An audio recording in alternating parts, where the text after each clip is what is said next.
Mas vamos à palavra, não é? Vamos em Marcos, no capítulo 9. Eu procurei na palavra encontrar alguns pais que pudessem nos ser exemplo de procedimento. E tem tantos pais na Bíblia, não é verdade? E até mesmo o nosso Pai Celestial, que é o nosso maior exemplo. Mas o Senhor nos levou aqui a esse pai comum, a este homem do povo, e que aqui no verso 14 em diante tem uma narrativa da situação deste pai que tinha um filho com um grande problema. Diz a Bíblia o seguinte: quando eles se aproximaram dos discípulos, viram numerosa multidão ao redor. E logo toda a multidão, ao ver Jesus, tomada de surpresa, correu para ele e o saudava. Então ele interpelou os escribas: o que é que discutíeis com eles? E um dentre a multidão respondeu: Mestre, trouxe-te o meu filho, possesso de um espírito mudo. E este, onde quer que o apanha, lança-o por terra, e ele espuma, rilha os dentes e vai definhando. Roguei a teus discípulos que o expelissem, e eles não puderam. Então Jesus lhes disse: ó geração incrédula, até quando estarei convosco e até quando vos sofrerei? Trazei-mo. E trouxeram-lhe. Quando ele viu a Jesus, o espírito imediatamente o agitou com violência, e caindo ele por terra, revolvia-se espumando. Perguntou Jesus ao pai do menino: há quanto tempo isso lhe sucede? Desde a infância, respondeu. E muitas vezes o tem lançado no fogo e na água para o matar. Mas se tu podes fazer alguma coisa, tem compaixão de nós e ajuda-nos. Ao que lhe respondeu Jesus: se podes, tudo é possível ao que crê. E imediatamente o pai do menino exclamou com lágrimas: eu creio, ajuda-me na minha falta de fé. Vendo Jesus que a oração concorria,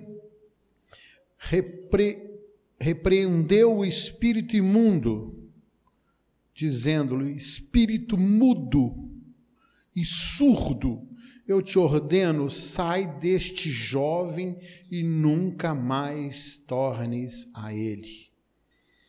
E ele clamando, agitando-o muito, saiu, deixando-o como se estivesse morto, ao ponto de muitos dizerem: morreu.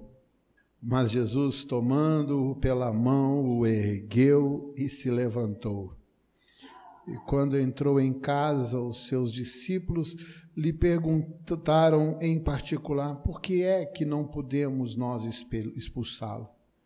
Respondeu-lhes: esta casta não pode sair senão por meio de oração e jejum. Amém. Pai, fala conosco. Fala conosco, Pai. Fala com os pais aqui nesta manhã. Fala com todos, em nome de Jesus. Em nome de Jesus. Interessante este texto, porque este texto, por tantas vezes eu mesmo recorri a ele e ouvi tantos pregando já sobre ele, mas a ênfase desse texto sempre foi estes dois últimos versículos. A ênfase sempre foi se dizer que certas castas de demônios só saem através do jejum e da oração. E se esquece do drama, se esquece da história, se esquece pelo que passava esse pai, pela situação desta família, do sofrimento deste homem. E esta atitude, ela é exemplificada pelo começo do texto, quando fala que o pessoal estava ali discutindo. Estava se tendo ali uma reunião teológica. Estava se debatendo, havia um debate ali em torno de uma situação sobre o que aconteceu e por que a situação daquele menino não se resolvia. E por quanto tempo ele estava ali naquela situação, havia um sentimento de frustração, porque os discípulos, eles não puderam realizar aquilo que quiseram, expulsar aquele espírito imundo que estava naquele menino. Jesus chegou e encontrou uma situação de pessoas alheias ao sofrimento daquele homem e preocupadas mais com questões teológicas. Mas havia ali um homem um pai que tinha um grande problema na sua vida. E a Bíblia diz que ele havia trazido este filho, não para aqueles homens. O verso 17 disse assim: trouxe-te o meu filho. Eu trouxe para o Senhor o meu filho. Eu estou colocando o meu filho aqui na tua presença.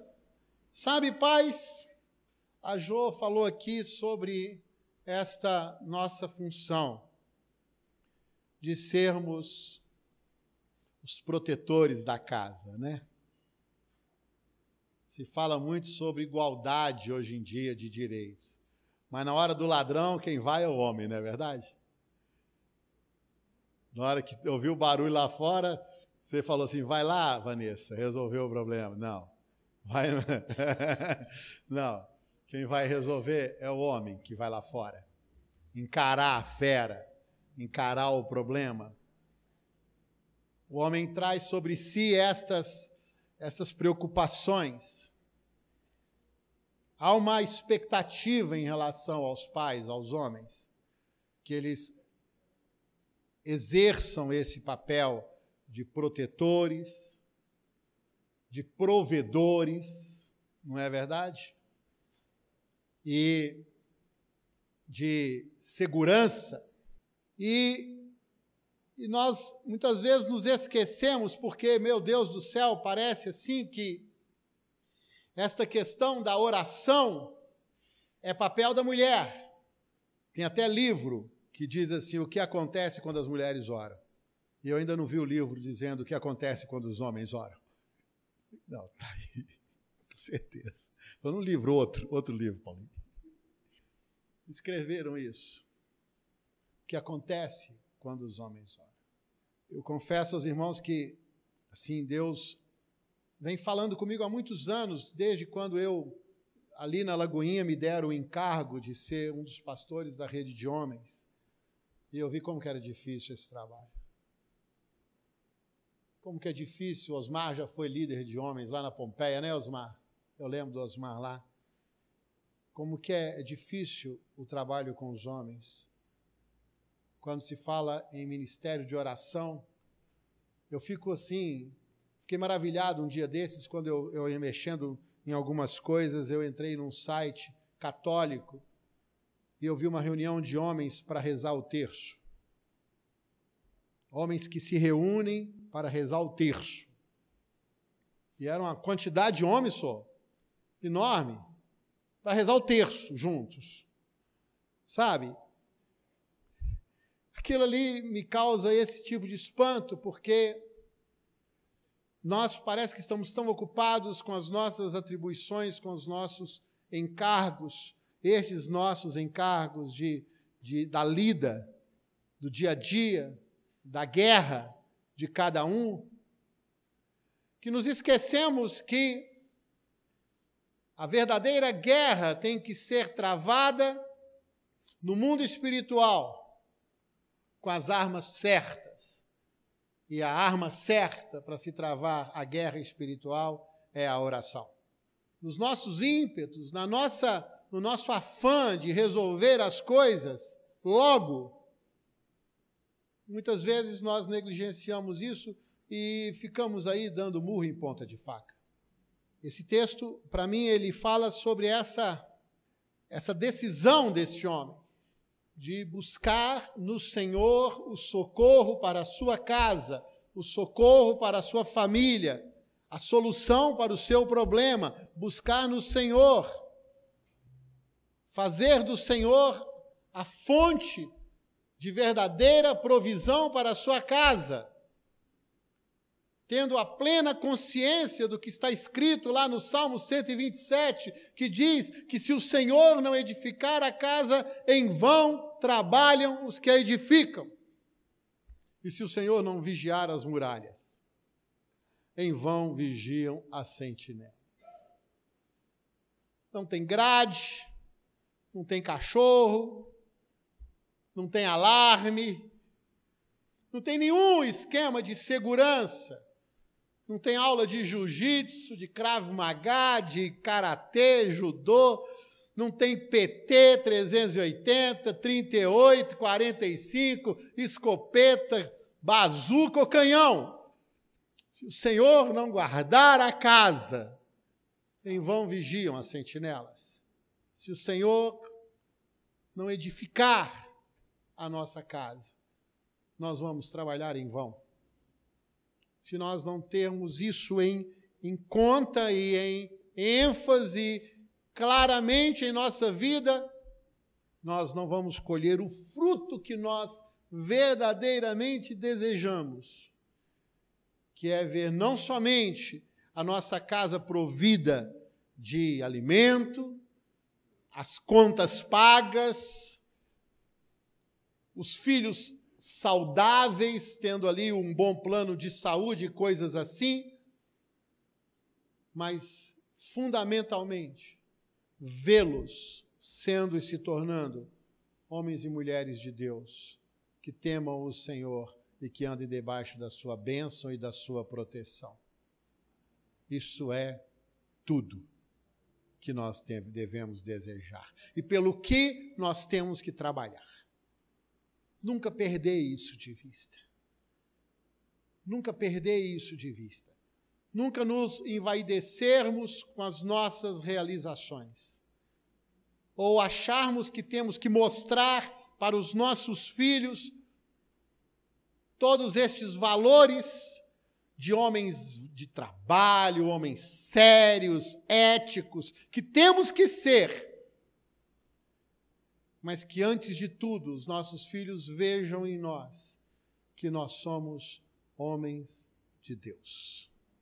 Que antes que os nossos filhos nos vejam trabalhando, fazendo, trazendo o pão, tratando bem as nossas esposas, os tratando bem e tudo isso, que eles também nos vejam lendo a palavra, orando, buscando o Senhor, chorando aos pés do Senhor, por eles e por todas as nossas necessidades, para que eles aprendam esse caminho também, para que esse seja o primeiro caminho deles.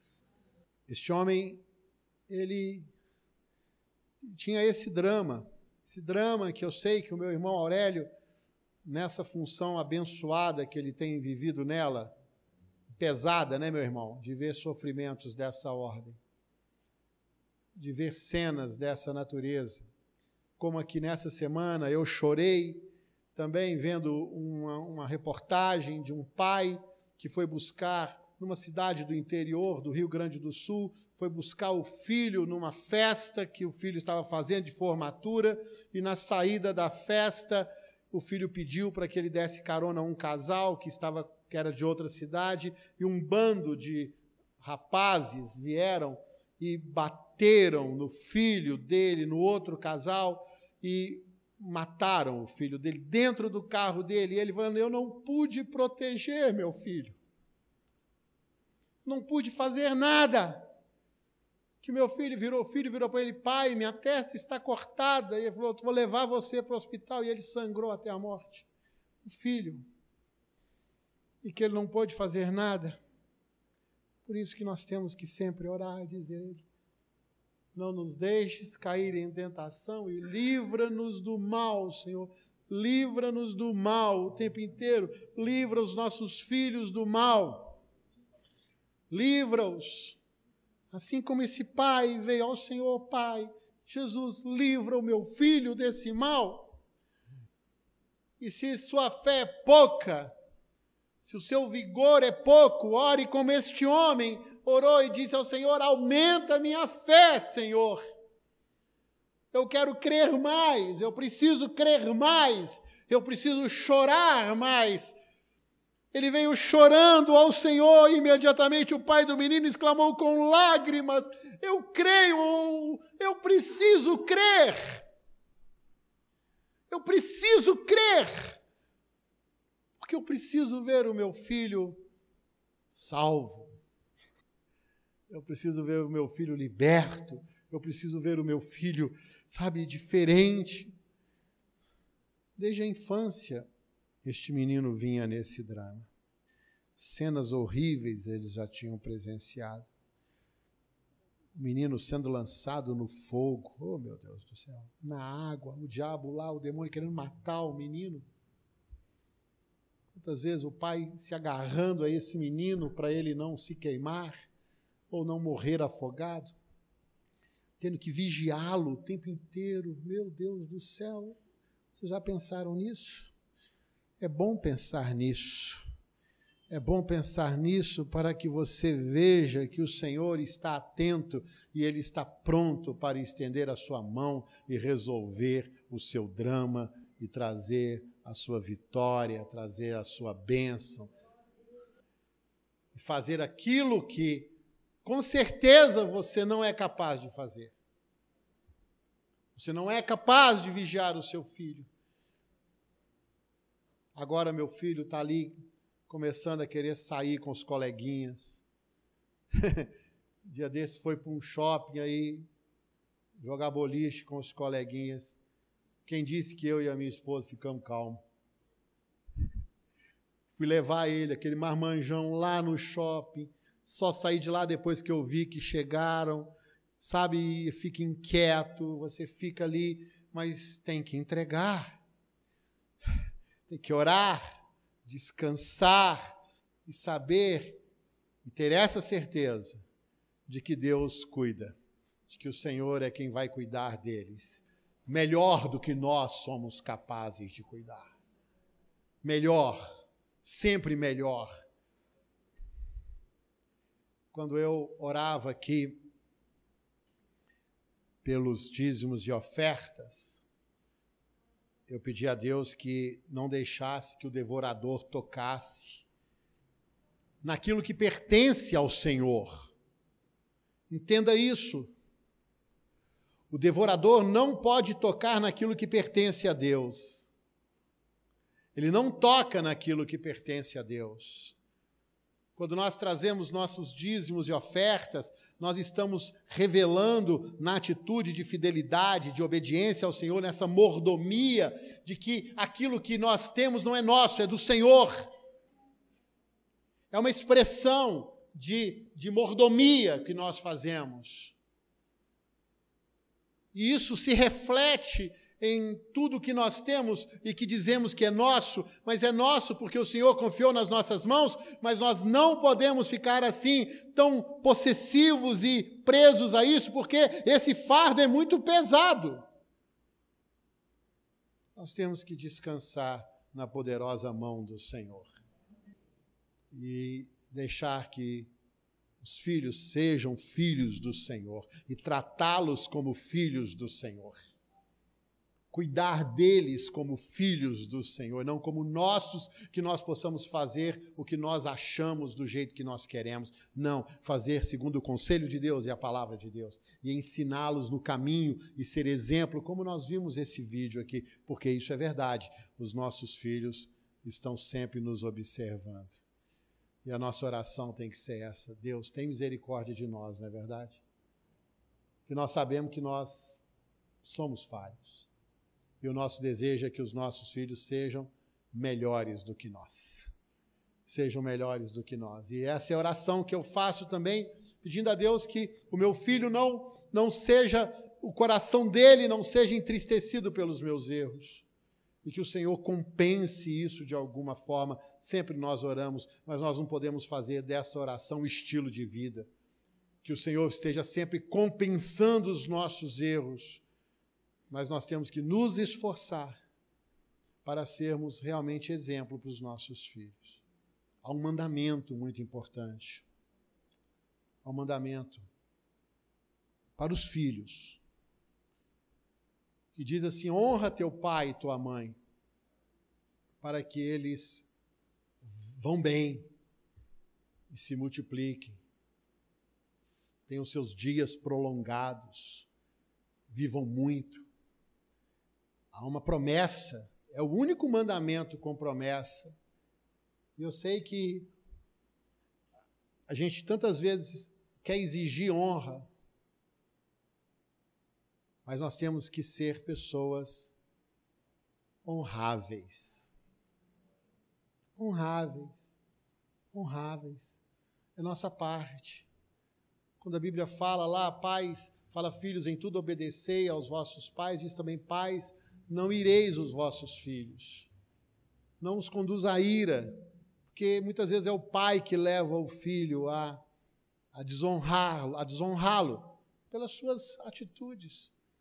Ele quer honra. E aí, olha o problemão, que nós, pela nossa falta de posicionamento correto, causamos para os nossos filhos, porque se os nossos filhos, eles não conseguem nos honrar, eles não conseguem também colher as bênçãos deste mandamento. Se nós queremos que os nossos filhos sejam abençoados com muita vida, com longevidade, é papel nosso também que nós sejamos essas pessoas honráveis. Que eles olhem para nós e que nós nos esforcemos para isso, para sermos dignos de alguma honra, de alguma honra. E aqui no texto, eu queria andar mais um pouquinho aqui, eu quero dizer sobre algumas coisas interessantes neste texto. Vocês viram que no início do texto tinha ali uma discussão teológica. Esse homem sai do meio dessa multidão de teólogos e vem até Jesus, se prostra diante de Jesus. Jesus se compadece deste homem. Jesus olha para a história deste homem quando ele pergunta desde quando isso acontece. Jesus se interage com o drama deste homem, com a história real dele. Não era apenas um menino, uma situação, um moço, um rapaz que tinha um problema ali que tinha que ser solucionado, mas havia um drama, havia uma história toda por trás dele. E o pai suplica esta bênção ao Senhor. Quando o demônio sai, acontece uma coisa interessante.